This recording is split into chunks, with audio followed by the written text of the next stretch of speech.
भगवान कहते हैं माँ यद मन भटकता है तो हमें कुछ बातों का ध्यान रखना चाहिए।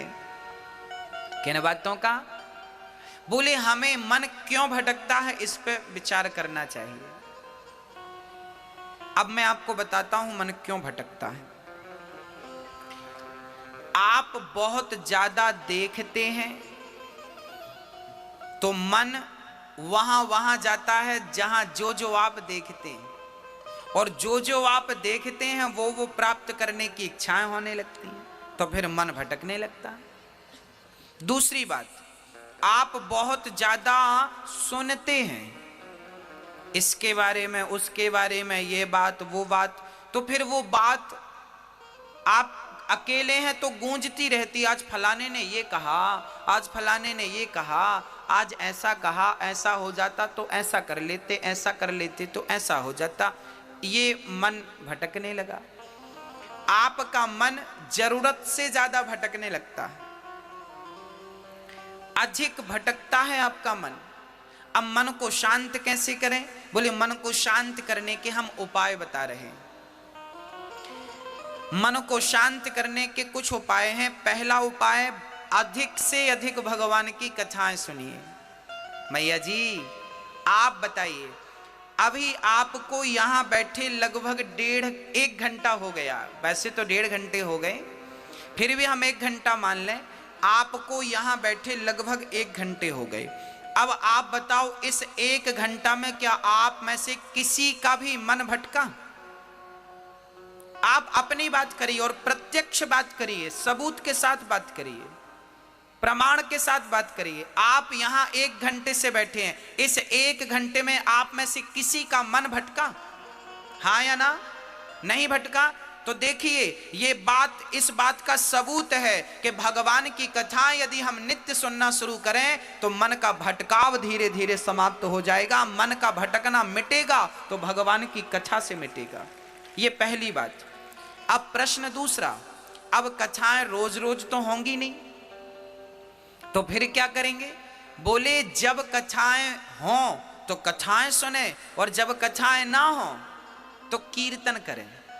बैठ जाएं घर में, मंदिर में, कहीं भी, और कीर्तन करें। श्री कृष्ण गोविंद हरे मुरारी, हे नाथ नारायण बा, श्रीमन नारायण नारायण नारायण। हाँ, कीर्तन करिए। श्रीमन नारायण नारायण नारायण, श्रीमन नारायण। पहली बात है कथा सुनिए, और दूसरी बात कीर्तन करिए। काम करते रहना और नाम जपते रहना। अब जैसे हमारी माताएं सुबह सुबह बच्चों को टिफिन बनाती हैं, बच्चों को स्कूल भेजती हैं, जैसे आप उठो, आंख खुलते ही कीर्तन करने लग जाओ, श्रीमन नारायण नारायण। नहा रहे हैं तो नहाते जाओ, श्रीमन नारायण नारायण ना।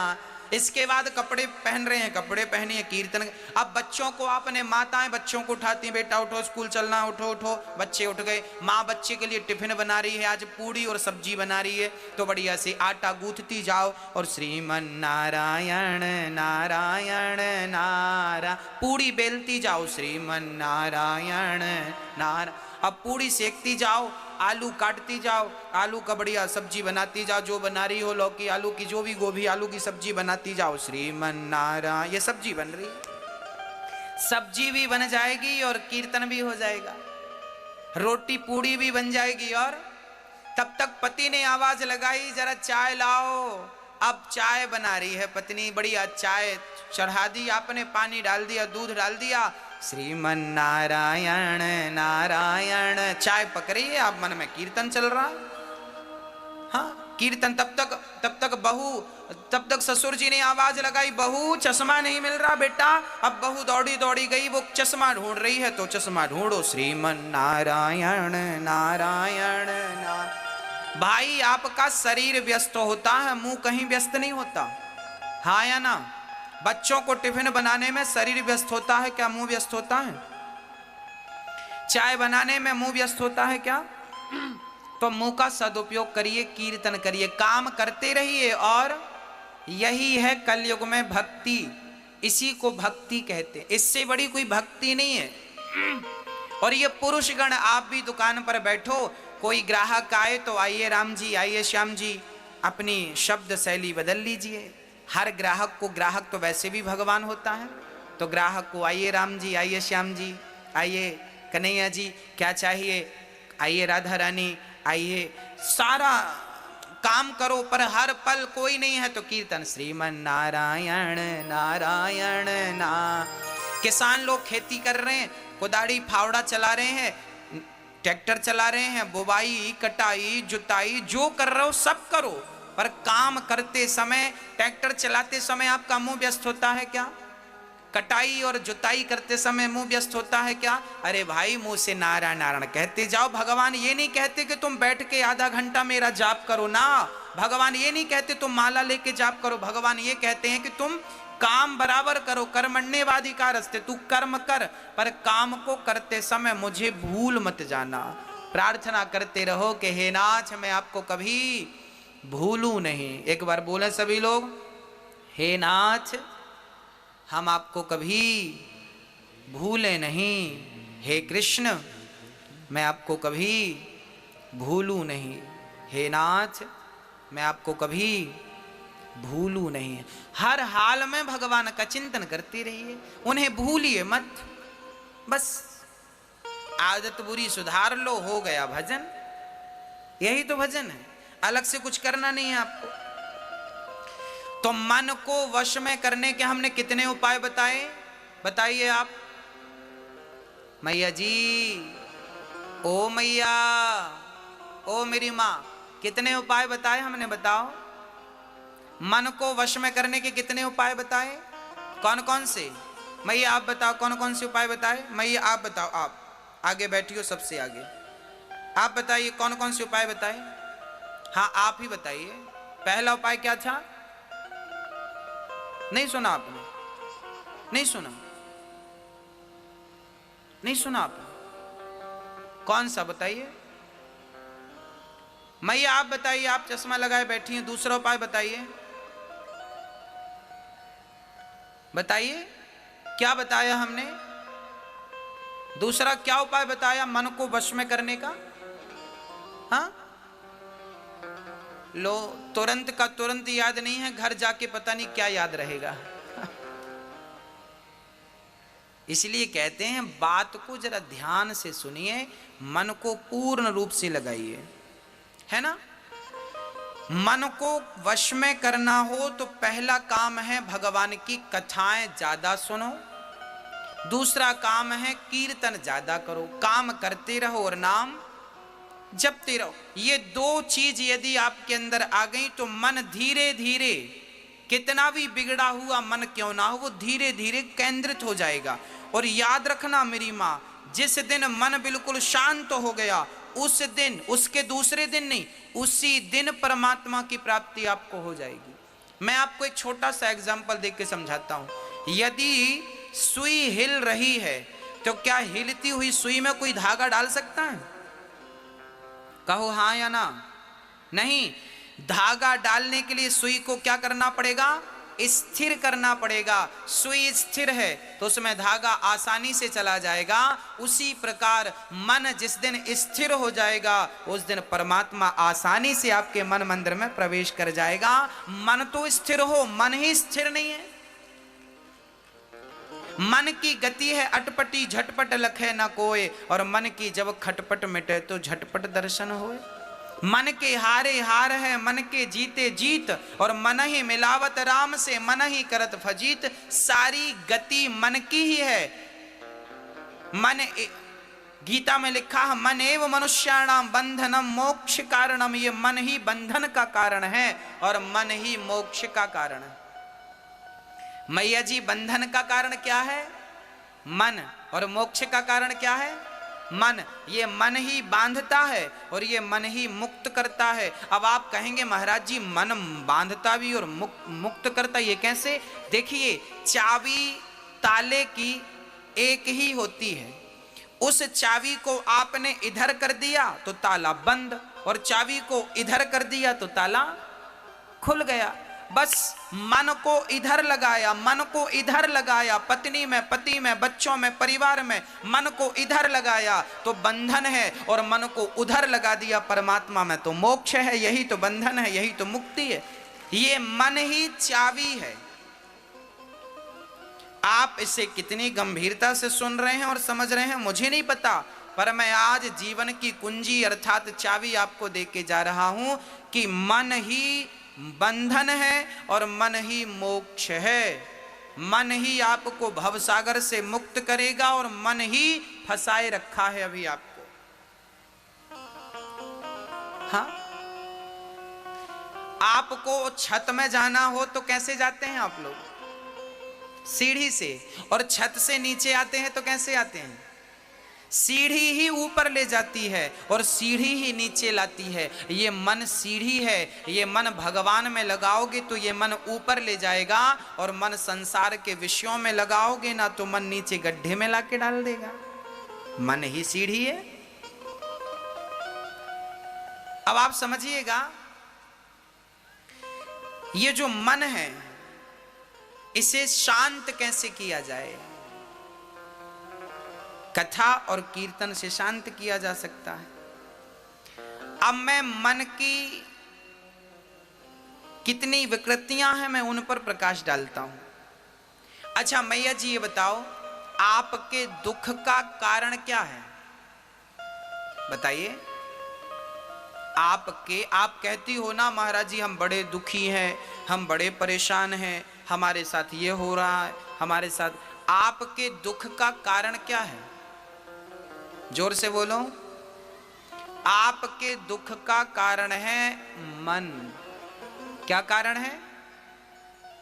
अब आपको स्पष्ट करके बताऊं दुख का कारण मन कैसे है। आइए समझते हैं, बहुत गंभीरता से समझिएगा। आज मैं मन से जुड़ी हर चीज पर प्रकाश डालूंगा ताकि मन को लेके जितने भी डाउट हैं आपके भीतर वो क्लियर हो जाए, संदेह समाप्त हो जाए मन को लेकर।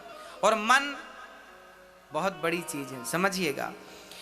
अच्छा एक बात बताइए, हमारी माताएं इतना सा पेंडल सोने का पहने गले पे, उसे भी मंगलसूत्र कहते हैं। और माताओं से कहो क्यों इतने से पेंडल से तुम खुश हो? नहीं, मन कहता है इतना बड़ा हो, कम से कम 4 लोगों को दिखे तो कि हमारे गले पे कुछ है। तो बताइए, आप इतना सा सोने का पेंडल पहनोगी तो भी सुहागिन रहोगी, पर इतना बड़ा होना चाहिए, ये किसकी इच्छा है? किसकी इच्छा है? मन की इच्छा है। अरे 100, 150, 200 रुपए की साड़ी पहन लोगी ना तो आपका शरीर ढक जाएगा, पर कम से कम 1000 रुपए की हो, ये किसकी इच्छा है? मन की। हाँ, आपका गुजारा तो छोटी सी गाड़ी से भी हो जाता है, पर बड़ी कार हो, किसकी इच्छा है? अरे गुजारा तो छोटे से घर में भी हो जाता है, पर बड़ा आलीशान बंगला हो, ये किसकी इच्छा है? ये आपकी इच्छा नहीं है, ये तो मन की इच्छा है। पूरी जिंदगी आपका मन आपसे गुलामी कराता है और आप अपने मन की गुलामी करते हैं, और मन की इच्छाएं पूरी करते करते करते करते आप खुद पूरे हो जाते हैं। क्या मन की इच्छाएं पूरी होती हैं? आज तक के इतिहास में किसी के मन की इच्छाएं पूरी भई? क्या रावण के मन की हो सकी? क्या कंस के मन की हो सकी? क्या सिकंदर के मन की हो सकी? हाँ, याद रखना भक्तों, एक होती है जरूरत और एक होती है इच्छा। जरूरत हमारी क्या है मेरी मां? रोटी, कपड़ा, मकान और शिक्षा। ये हमारी क्या है? ये क्या है हमारी? ये हमारी जरूरत है। रोटी, कपड़ा, मकान, शिक्षा हमारी जरूरत है, पर हमारी गाड़ी हो, बंगला हो, नाम हो, पद हो, प्रतिष्ठा हो, खेती हो, बाड़ी हो, ये क्या है?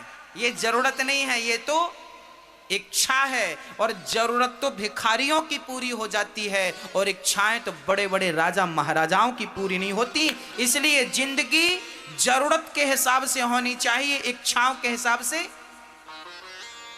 जिंदगी में जरूरत तो हो मेरी मां, पर जिंदगी में इच्छाएं ना हो। आप जरूरत में और इच्छा में अंतर समझ रहे हैं कि नहीं? मैं जरूरत और इच्छा में अंतर बोल रहा हूं। जरूरत है रोटी कपड़ा मकान शिक्षा, और इच्छा तो फिर इच्छाएं तो पूरी होंगी नहीं आपकी। आज आप सरपंच बन जाओ तो आपकी इच्छा होगी हम ये मंत्री बन जाएं, तो फिर मुख्यमंत्री बन जाएं, तो फिर प्रधानमंत्री बन जाएं, तो ये इच्छाएं बढ़ती जाएंगी बढ़ती जाएंगी बढ़ती जाएंगी, किसी की पूरी नहीं भई तो आप और हम कहीं के नहीं हैं। इसलिए मन को ज्यादा तवज्जो ना दें, मन को ज्यादा आप महत्व ना दें, मन को पड़े रहने दीजिए। मन की ज्यादा ना सुना करो। आप लोग ना मन की सुनते हो, इसलिए वो आपको परेशान करता है। अच्छा, एक बार क्या हुआ, एक राजा ने अब देखिए, आपके मन में इच्छा हुई कि मेरे पास बंगला हो। अब बंगला मिल गया, मन की इच्छा पूरी हो गई तो आप खुश, और बंगला नहीं मिला, इच्छा पूरी नहीं हुई तो आप दुख। सुख और दुख कहीं बाहर से नहीं आते, मन की इच्छाएं पूरी हो जाना ही सुख है, और मन की इच्छाएं पूरी ना होना ही दुख। सबके साथ स्त्रियों की इच्छा है कि मेरे गले पे बड़ा हार हो, मिल गया तो खुश, और नहीं मिला तो दुख। पुरुष की इच्छा है मेरी खेती बाड़ी हो, मेरा नाम हो गया खुश, नहीं हुआ दुख।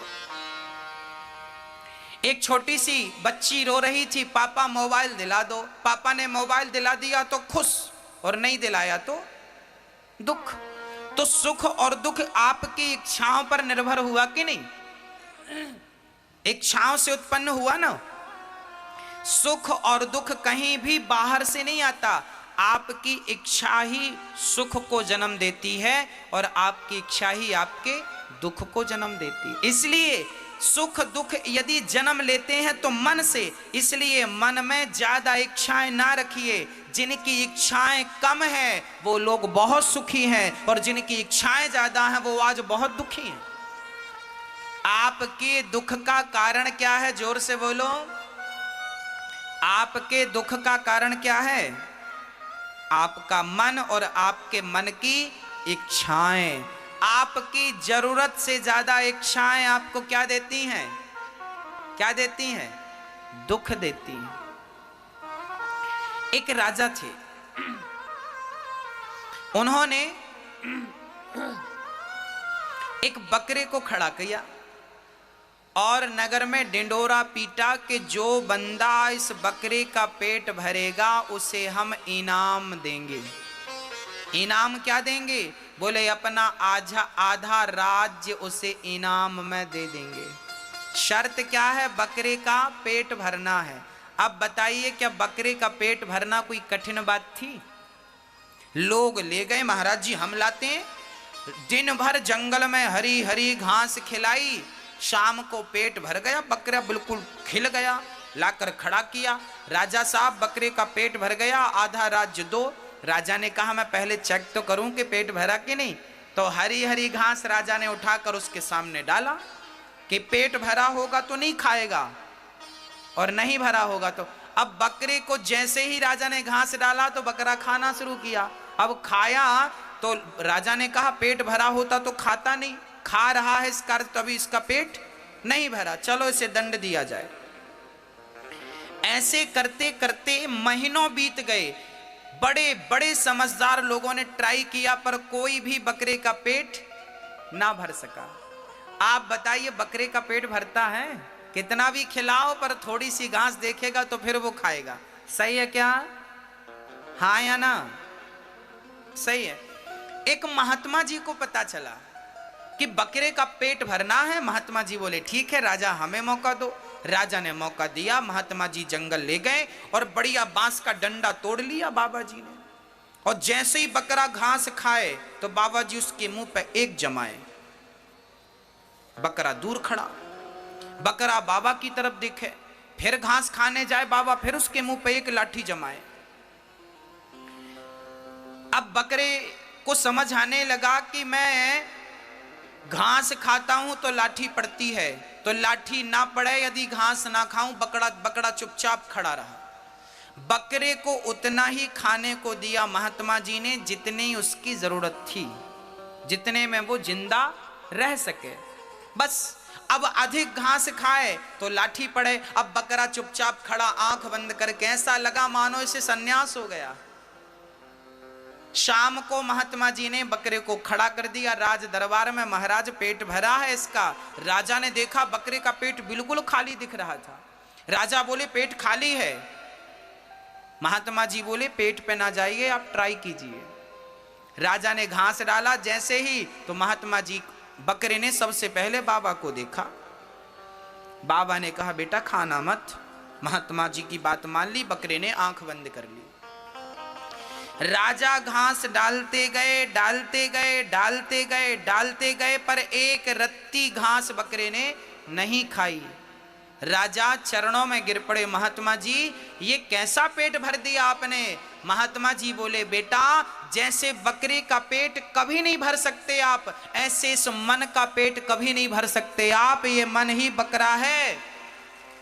जैसे हमने बकरे के मुंह पे लाठियां मारी तो इसने खाना पीना बंद किया, ऐसे ही आप भी अपने मन में संयम की लाठियां मारिए। देखना इंद्रियों के न घोड़े बढ़े, इनमें संयम के हरदम कोड़े पड़े। इनको रथ के सुमार्ग लगाते चलो और मन से गोविंद गोपाल गाते चलो। संयम जानते हैं ना, मेरी इच्छा हो रही है कि मैं रसगुल्ला खाऊं, परंतु इच्छा तो हो रही है, पर मैं बोलूं ना मैं नहीं खाऊंगा क्योंकि ये नुकसानदायक है।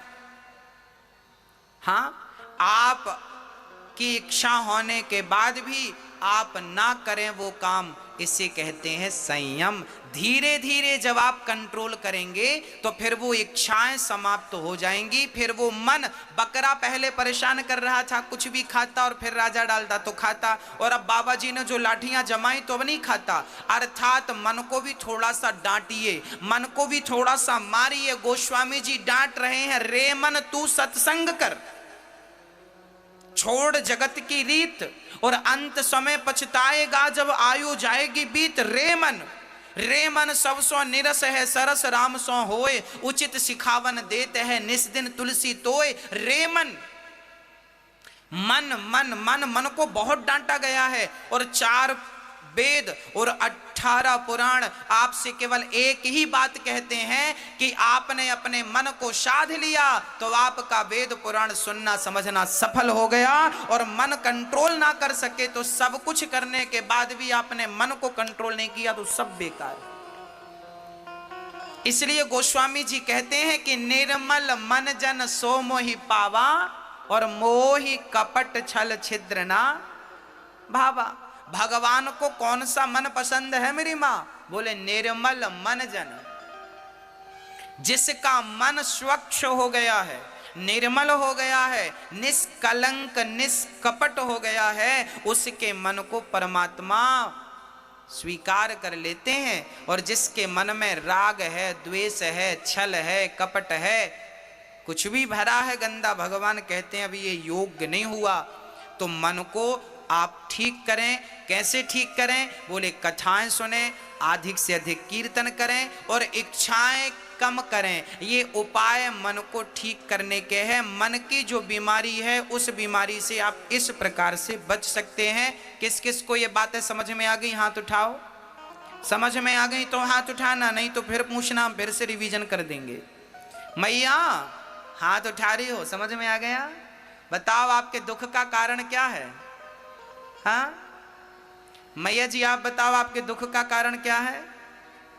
मैया, ओ मैया, मैया जी कहां देख रही हो? बताओ आपके दुख का कारण क्या है?